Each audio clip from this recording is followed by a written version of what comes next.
Now, it's an Irish-made film with Irish actors that has received royal reviews for its performances. Lisa got up with Colin and Brendan over coffee, as you do, to chat about comedy, festivals and being a couple.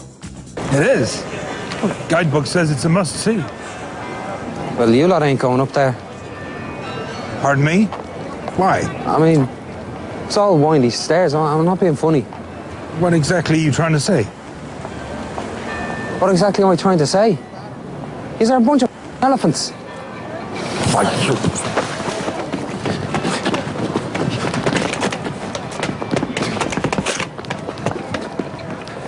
Come on, leave it, Fatty.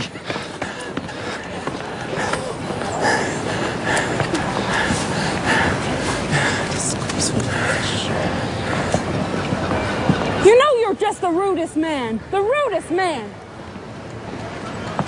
What's all that about? Seem to be believed.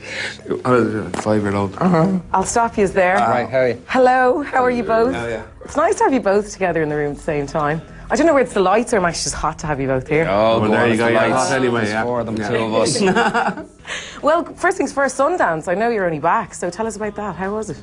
It was grand, it was good, yeah, it was nice. I mean, I'd never been there before, and it was interesting to see. In Bruges, Martin McDonagh, fantastic director. Did you enjoy the process? Right, saved his life. Can he not now? Pity. Yeah, gorgeous. I mean, it was just a beautiful script, you know. He's just a really amazing writer. Has an incredible ability to have the most distinct, unique look at life that I've read. He really is. He's mad, and you meet him, and it is a bit strange because he is very upbeat and kind of hopeful and optimistic, and then you read some of the themes that he explores are incredibly dark and painful, even though this is being called a comedy. But just wonderful stuff, wonderful script to get to work on. You know, you don't come across this. Good. I'm glad, because it was nice to see you enjoying yourself and playing a different character. Yes, and you were very humorous in the role, so I really enjoyed that. And you choked on my bagel at some point, so there you have it. I choked your bagel? You know, I nearly choked on my bagel laughing at you. I would have liked to have been there for that. Screening, sorry, you're allowed to bring coffee and tea and biscuits in, I think. In Starbucks. The two of you, Morecambe and Wise, Laurel and Hardy, there's a bit of banter going on between you Abbott both. and Costello. Abbott and Costello. So how long have you been going out together? Years, I prefer. How long have you been together doing all the tours and the promos? Must be quite a while now, is it? How long have we been together? I want an annulment. Yeah. I can't go on like this. Can't drive me nuts. Any plans to do any more work with them? Because, you know, wonderful director with Shooter, and then, of course, you know, this movie as well. If I think he's gone off. Maintain my grip in his coattails, I'll hang on his. I know, yeah, it's the same as that. Yeah. Yeah, it'll depend on what he wants to do.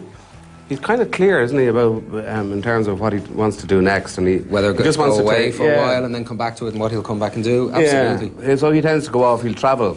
He doesn't write because he feels pressured. Oh, he better get something out now because something else has already happened. Yeah, no. He writes it in his own time. So basically, it's you know, you'd hope to be involved in it again, but you just have to wait. You know, what egg the chicken's going to lay. In terms of the movie, you didn't really, you were kind of unsure about it, were you? Or the sense that you thought you maybe were not up to scratch in order to do the role. This is what I've read. No, I always knew I wasn't. I knew I wasn't up to scratch, but I thought that what would happen was it's harder for audiences, I think, to suspend their disbelief sometimes, especially when someone has been so public. And you're a star. That's you know, yeah. Well, and you're a particular type of one as well. I was spoken and done interviews that I have. You know, people make judgments and they bring that into the cinema, which is unfortunate. I just thought that there was an argument for this being such a good script and so pure and so original that I was just thinking I don't want anyone to be ruined by any preconceptions, you know.